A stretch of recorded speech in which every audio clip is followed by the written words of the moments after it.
This is going to be how to deadlift. Starting off, we're going to choose either sumo or conventional, which is different depending on your body type. So try both and see what you like. Starting off, you're going to bring your shins up to the bar, within an inch of the bar. And then for sumo, hands are coming inside the knee. Conventional, hands come outside the knee. So choose which one we're doing, and then you are pushing those hips way back, reach down, grab that barbell. What we're gonna do is act like we're breaking the bar, so get these shoulders rolled back and down. And then from here, sniff into your belly, and then stand.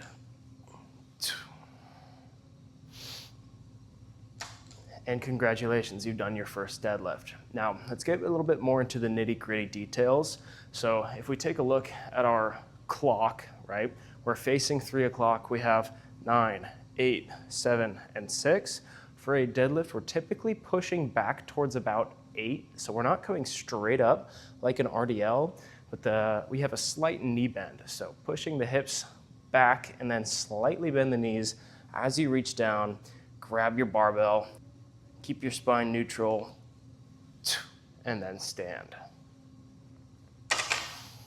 Now let's talk about GLAG. GLAG is my least favorite acronym.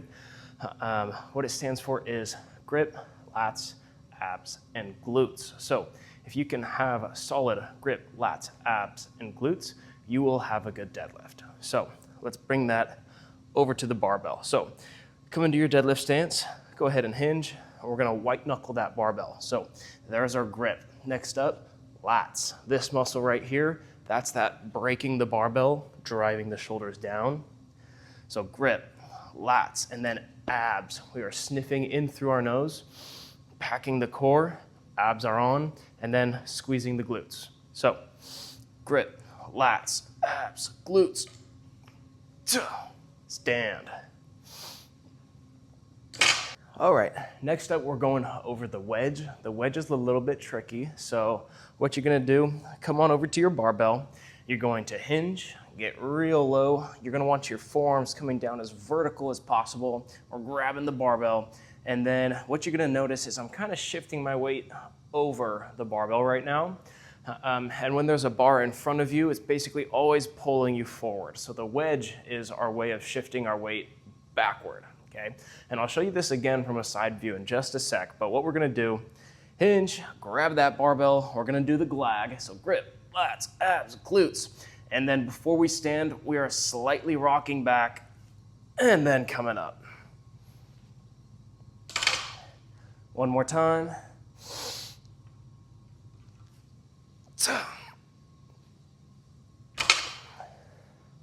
a little bit heavier than I thought.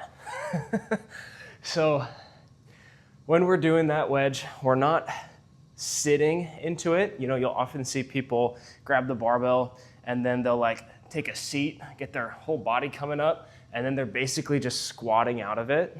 Not the worst thing in the world, but if you want to move heavy weight, we're not sitting into it. You're just reaching towards 8 o'clock. So that circle we talked about earlier with the 6, 7, 8, and 9.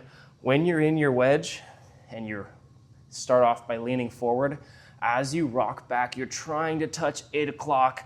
Your hamstrings are gonna light up with engagement.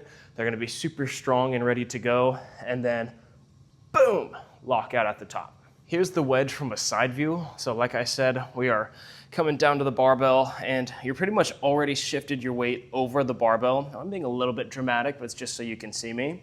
And then I'm reaching to 8 o'clock and standing. Now, a couple things to note. Like I said, we are not sitting into it. We are not straightening our legs. We are just reaching to 8 and then standing. And that's gonna help you get your weight back on your heels. When you're in a deadlift, you want basically 70% of the weight on your heel and then 30% on your toes, okay? So in terms of how our weight is fluctuating this way. Another thing that's gonna help you is if you watch the back squats video, we talked about rooting. So on the bottom of your foot, we're gonna treat this like a tripod. 3 points, one under this knuckle, one under this knuckle, and one under your heel, okay? We're gonna plant those 3 points. We are going to root them into the floor. So plant them, get that barbell to your shins. We are rooting into the floor. 70% of the weight is on our heels, 30 on our toes when we wedge, and then we can stand, and we are rooting the entire time. When we're hinging, right, we want to come up as one solid unit. One thing that is a big problem that I often see is the stand and lift. I see the same issue with back squats. It's basically meaning your hamstrings are kind of overpowering this movement, and you're kind of naturally going to that RDL position. So just as a recap, when you're coming down, either conventional or sumo, as you come up, you are one unit, even with that wedge.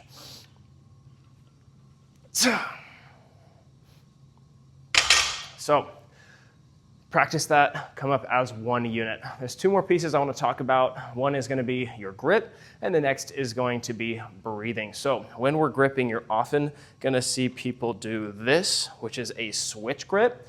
That's totally fine. What you'll find is when the weight gets heavy, the bar kind of wants to roll out of your hands towards you, and it's just a pain in the butt. You're going to drop weights.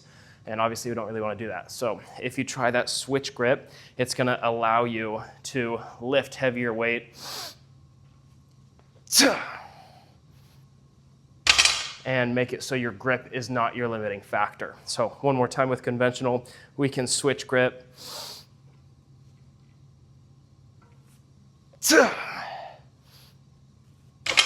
And one warning I will give, switch grips often.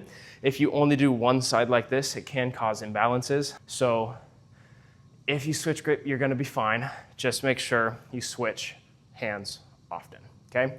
So maybe one week you do it left hand supinated, the other week you do it right hand supinated. Okay, let's talk about breathing. So sometimes what happens with deadlifts is we get to the top and we see spots. Sometimes people pass out and we're like, why is that happening? And I'm realizing over the last minute, I've probably scared you away from deadlifts entirely, but that's besides the point. So if you notice that you're getting a little bit spotty or just a little bit loopy after deadlifts, it's probably a breathing issue.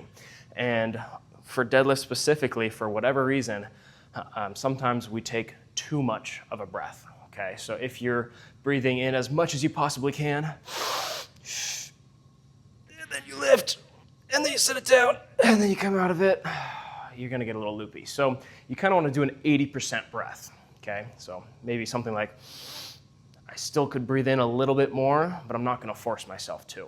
Now, with that 80% breath, you're gonna notice I'm not breathing into my chest, okay? So I'm not doing you see how my chest comes up like that? Instead, I'm breathing in through my nose, straight to my belly. It's a diaphragmatic breathing. We're going to, if you want to practice this, place one hand on your chest, one hand on your belly, and try to move your bottom hand, but not your top hand.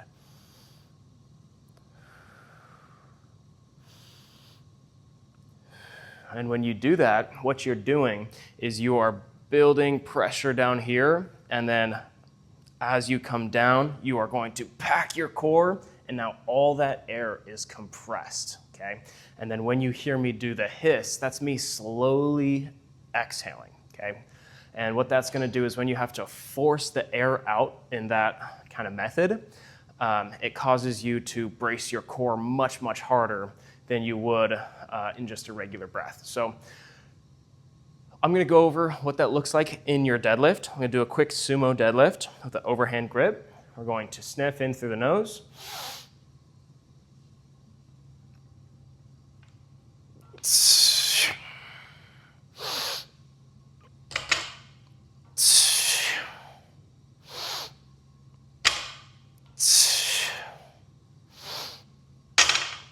And that's how your breathing should look.